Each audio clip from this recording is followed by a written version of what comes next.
Using Your Exemption, by Moses G. Washington. Disclaimer. The material in this essay is for educational purposes only and not to be construed as legal advice about what you should or should not do. The information herein is to assist you in performing your own due diligence before implementing any strategy. Formal notice is hereby given that you have 10 days after reviewing any material on this website to notify Truth Sets Us Free TSUF in writing of any word, phrase, reference or statement which is inaccurate, incorrect, misleading or not in full compliance with state and federal law, and to give TSUF 30 days to correct and cure any alleged potential flaw. TSUF's intent is to be in strict compliance with the law. Introduction. The exemption essay discussed the concept of having an exemption from having to pay for anything because there is no money of substance with which to pay. The exemption can also be thought of as an accounting of what the government owes us for everything they have taken from our parents and us without giving valuable consideration in return. That essay did not, however, discuss how to use or access the exemption. This essay will discuss how one might be able to use the exemption to discharge debt. The implications of discovering how to use the exemption would be staggering. It would mean the ability to get out from under the debt that is crushing so many people. You could say that the current economic system has been set up for our benefit, to repay us as the beneficiaries of the trust. The exemption essay introduced the concept of the trust. Our goal is to determine how to effectively use this system without destroying it. There have been many kinds of instruments, i.e., checks on closed bank accounts, banker's acceptance and sight drafts, that people have tried to use to access the exemption. Many of these have not been successful, and some have even gone to jail because of their use. That's not to say that the instruments are morally wrong. It is quite possible that the people who went to jail just didn't know what they were doing. I suspect that the reason these instruments got people in trouble is because they attempted to use some aspect of the private Federal Reserve System, such as bank routing numbers or account numbers. Those kinds instruments will not be discussed further here since so many negative stories has been heard about them. We will focus our discussion on two kinds of instruments, bills of exchange, BOs, and bonds. When referring to these as a group, they will be called instruments. There is no money. Before we get into the main topic, I want to say a bit about money. I take the position that there is no money, or at least no money of substance in our current economic system. You may disagree with this position and there is certainly room for debate. But, for the sake of clarity, I will elaborate why I feel my position has some merit. One definition of money is a medium of exchange. If you want to use this definition, then I would have to say that there is money in our economic system. We certainly do exchange money or Federal Reserve notes (FRNs) to get the goods and services that we need. But this definition begins to reveal the problem with what we call money. The word exchange means a situation in which equal value is given between two parties. If there is money of substance, then an exchange can take place. By money of substance, I mean something that has intrinsic value of its own, such as gold and silver. Let me illustrate this concept of an exchange. Let's say it is 1900 and you own a clothing store. You are selling men's suits for $20. If someone were to give you a $20 gold piece for a suit, an exchange would have taken place. Both the suit and gold have intrinsic value, so both parties received equal value. Now, let's update the story to modern times. You have a clothing store and are selling a suit for $300. Someone comes in and give you $300 in FRNs. A FRN is a note. But W hat is a note. Note. An instrument containing an express and absolute promise of signer, i.e. maker, to pay to a specified person or order, or bearer, a definite sum of money at a specified time. Black's Law Dictionary 5th edition. So, a note is a promise to pay at some future date. It is a debt instrument. An FRN is a pledge on the part of the government to pay a debt. This means that every FRN in circulation is actually a liability of the federal government. It might appear to be an asset to the one holding it, but it just means the government will pay off the debt someday when there is substance.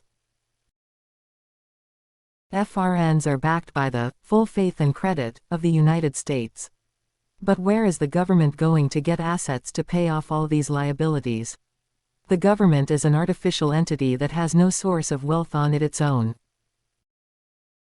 The only source the government has is we the people. The natural resources of the earth are the source all wealth. But, without people, natural resources have no value. Gold, silver, oil, coal, platinum, diamonds, timber, livestock, and crops are all products of the earth. None of these have any value until people put their ideas and labor into converting the raw materials into something of greater value. So, in one sense, FRNs are only as good as the willingness of the businesses and people to accept them. Now back to the clothing store illustration. Did the store owner get anything of intrinsic value when he received the $300 in FRNs? No, the FRN is just paper with no intrusive value. The owner got a promise for payment at some point in the future by the government. No one can determine when the promise of payment might be fulfilled. Since the FRN is a debt instrument, the debt for the purchase of the suit was not paid. You can't pay a debt with a debt, can you? I don't think so. All you can do with an FRN is discharge a debt. While we are talking about money, we also need to discuss the concept of credit. Credit is the ability of a person to borrow money or obtain goods on time based upon the perception that the debt will be repaid in the future. All people possess the potential of virtually unlimited credit because all people have the potential to pay back a virtually unlimited amount of debt. A man, through his own labor, might be able to make a sizable fortune by panning for or mining gold or any other business venture. In the same way, an inventive man's ideas might create a vast fortune. Rather than laboring for gold, a man might invent machines and processes that could mine vast quantities of gold from the earth. If the labor or ideas of people can create a vast amount of wealth, then it could reasonably be said that people have unlimited amount of credit. This unlimited credit does not apply to just special people. It applies to everyone. No one can predict who might be the next person to come up with an idea, invention, song, book, theory or whatever that might make a huge fortune. This concept of unlimited credit does not hold true for artificial entities, like corporations and governments. Artificial entities are not alive and cannot produce one product or idea except through the efforts of people.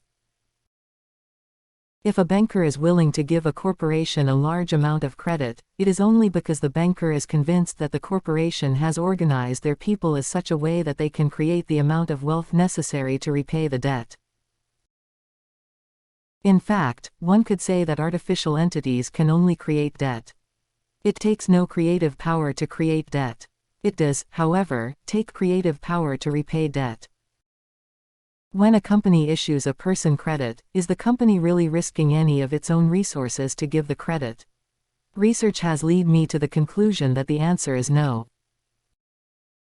A careful study of modern money mechanics, a publication of the Federal Reserve Bank of Chicago, makes it clear that banks don't have any money of their own to lend and are forbidden from lending their depositors money when they issue you credit. What they do is exchange and even swap of value your promise to pay for credit in an account, FRNs, that you can use to buy goods and services. Since there was an even exchange, you don't owe them anything. They got the note, your promise to pay, as an asset and you got FRNs in an account that you could spend. Since they didn't loan you anything in the first place, the idea of calling them a creditor seems misleading. So when we use the term creditor in this essay, we will put it in quotes to remind you that they didn't loan you anything other than your own credit. We, the living souls, are the real ultimate creditors because it is only through our labor and ideas that any wealth is created. What we have always called Creditors, in the past, are really just fictional organizations, persons, created by the government to whom we issue some of our own credit. So, to summarize the points that have been made here, the only kind of money in our economic system is credit or promises to pay. When you use a credit card, you are using credit, which is a promise to pay. When you write a check, you are promising that your bank will honor it and transfer credits from your account to the account of the party to whom you wrote the check. When you give FRNs for goods and services, you are giving a promise to pay made by the federal government. So, all we really have is a promise to pay. There is no lawful money of substance in our economy. Set off. Since all we have is promises to pay, that means you can never actually pay for anything. The word pay implies an exchange of equal value. Since there is no substance backing up our FRNs, you can't pay for anything. All you can do is discharge the debt. If it is true that we can't pay for anything, then how can a BO or bond discharge a debt? It is done with set-offs. Set-off. 2. A debtor's right to reduce the amount of a debt by any sum the creditor owes the debtor, the counterbalancing sum owed by the creditor. Set-off signifies the subtraction or taking away of one demand from another opposite or cross demand, so as to distinguish the smaller demand and reduce the greater by the amount of the less. Black's Law Dictionary, 7th edition. When we issue one of the instruments we are discussing, bookkeeping entries should be made to reduce the amount of money owed to our creditor. Let's use an example to clarify this. Ledgering. Let's say that Bill obtained a $100,000 loan from Corey, and Corey got $1,000 loan from Adam. The three balance sheets shown below reflect the initial situation. Asset liability. Adam. Asset liability. Asset liability. Bill Corey. 100,000 cash from Corey. 100,000 owe Corey. 1,000 cash. 1,000 owe Adam. 1,000 receivable from Corey. 1,000 paid Corey. Cash. 100,000 receivable from Bill. 100,000 paid Bill cash. Now, let's say that Corey wants to discharge his debt to Adam by using a draft. A draft is a three-party instrument where Party A, drawer, asks Party B, drawee, to pay Party C, payee. So, in our example, Corey, drawer, is going to issue a $1,000 draft where Bill, drawee, is instructed to pay $1,000 to Adam, payee. In essence, the draft would cause set-off transactions in the balance sheet of Adam, Bill and Corey. No real money needs to trade hands to accomplish the discharge of the debt. The balance sheets below show the result for each person. Asset liability. Adam. Asset liability. Asset liability. Bill Corey. 99,000 cash. 99,000 owe Corey. 99,000 receivable. From Bill. 99,000 paid Bill cash. Now, let's change the names of the players. Let's say that Adam is one of your creditors, Bill is the federal government, and Corey is you. The amount of debt owed by the federal government is very large because of your exemption. The same concept applies with this new scenario. The government and your creditor could do set-off transactions to remove your debt. The actual mechanism would be somewhat more complicated because the creditor's bank would get involved, but the principles and ledgering entries are the same. When we use a BO or a bond, we are asking the government to discharge our debt for us out of the money that they owe us exemption. The payee for these transactions would be the Secretary of the Treasury, who is also the trustee for the U.S. bankruptcy. As such, he is responsible for distributing all funds, just like any other trustee in a bankruptcy proceeding.